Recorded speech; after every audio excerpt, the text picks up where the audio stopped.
शेतकऱ्याच्या ऊसाला भाव चांगला मिळावा याकरता केंद्र सरकार, राज्य सरकार सतत प्रयत्नशील तर आहेतच।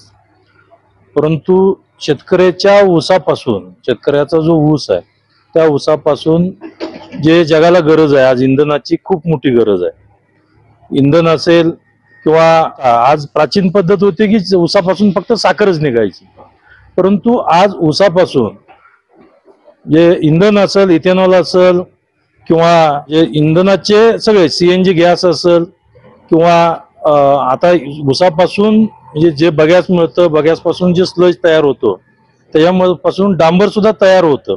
हे अशा पद्धतीच्या ऊसावर प्रक्रिया करून त्या ठिकाणी अनेक प्रकल्प आपल्या भारतामध्ये येऊ लागलेत। असे प्रकल्प चालू असतानाच जकरा परिवाराने, जाधव कुटुंबियांनी या ठिकाणी अत्यंत स्तुत्य हा CNG प्रकल्प उभा केला।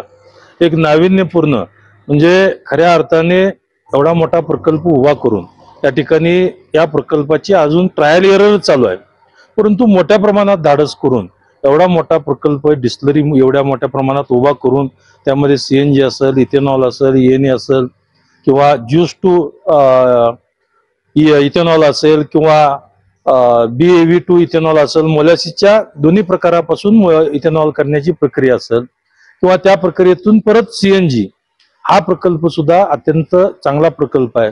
हा प्रकल्प बघण्यासाठी आम्ही सर्वजण आलेलो आहोत।